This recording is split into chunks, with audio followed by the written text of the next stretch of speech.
Described by its creator as a computer on wheels, I look into the technology, what it's like to live with, and more importantly, what it's like to drive. This time on Road and Race, the Tesla Model S.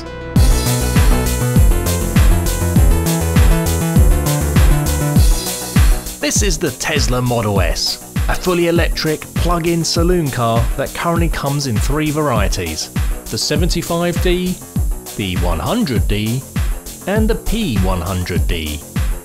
The D stands for dual motor, so all cars now come as standard with 4-wheel drive, and prices start from a little under £65,000.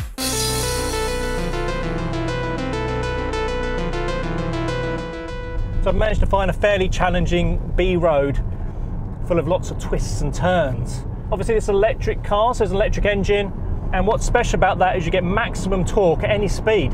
And dear God, is this car fast. I can't explain to you how quick this is. From a standing start, you get that kind of oozy feeling in your stomach when you're at a fair ride. You just get pushed back into the car.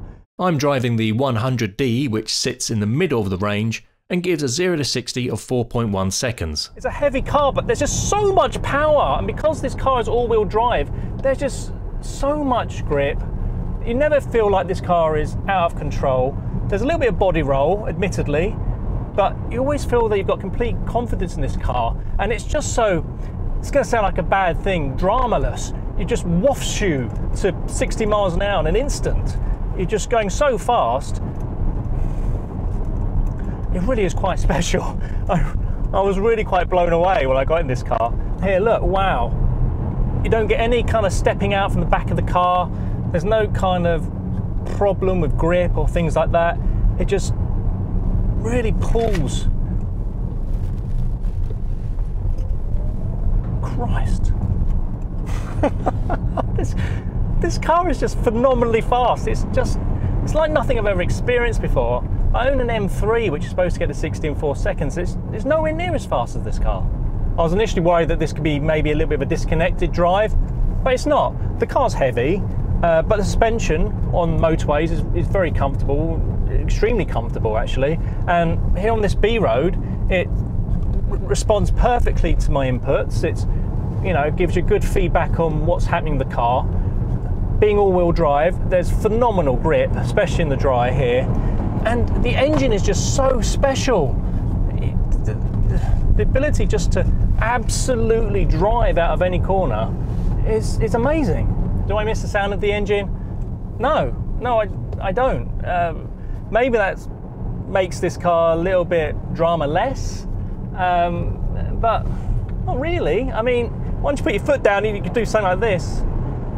You don't really mind about the engine noise. The interior is very nice, all leather and Alcantara with no hard plastics. Some parts do feel a little flimsy though, such as the air vents and centre console sliding tray, so I do wonder how they'd hold up long term. But that's only half of what the Tesla is about. Let's talk about the tech.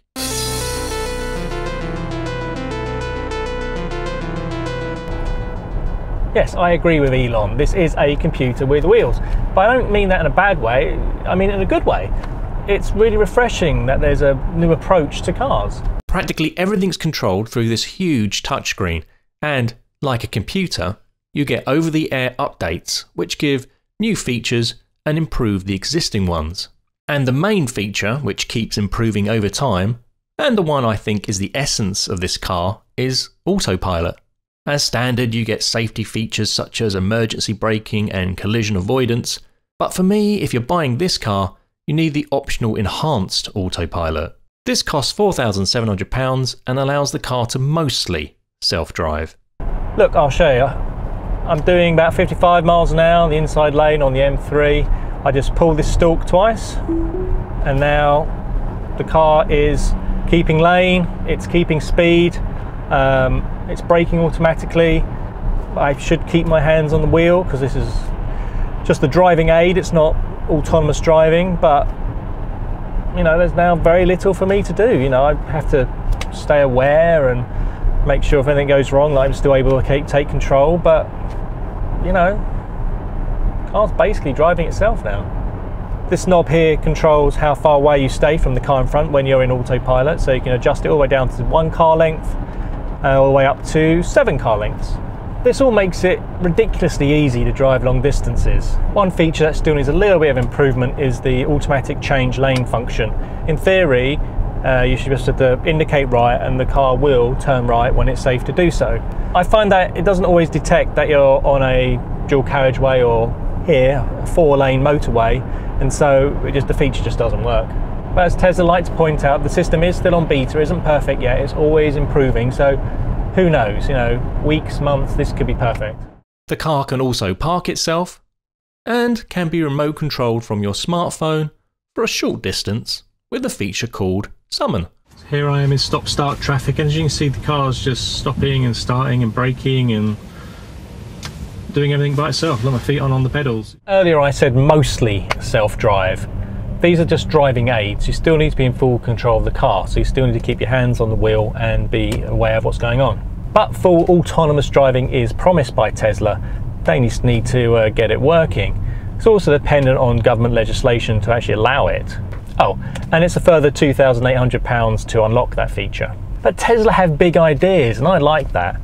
Another thing they're putting about is this thing called the Tesla network. And once full autonomous self-driving is the norm, you can go to work and have your car go out and earn you money, taxing people around. Wouldn't that be great?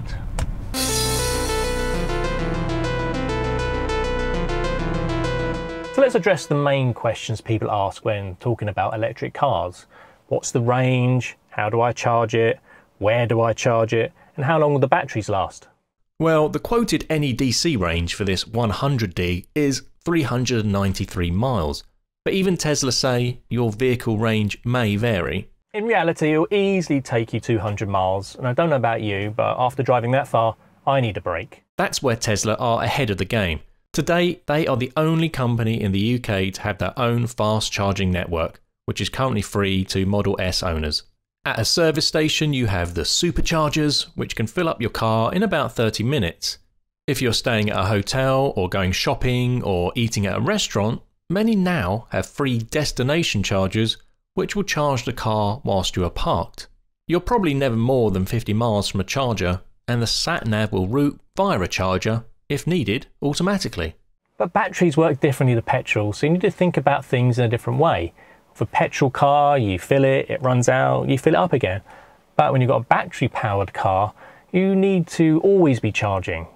Overnight it should be charging. When you park somewhere, it should be charging. You're always topping up. If you want to charge at home, you have 3 options. The best one is to have a wall charger fitted at your home, and this will charge your car overnight. This costs about £500 plus the installation fee. If, like me, you don't have off-street parking, then there are a couple more options available to you. You can request a charging station be put outside your house or near your house from your local council. They can dip into the government's on-street residential charging scheme fund and get some money out of that.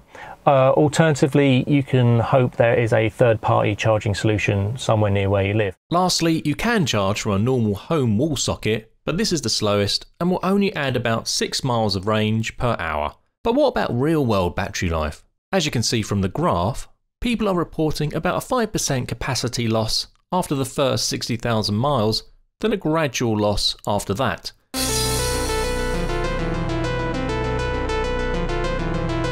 I have to admit, I wasn't really interested in electric cars until I drove this one. And now I'm kind of slightly obsessed. It's phenomenal. It really is the future. It's a massive step forward.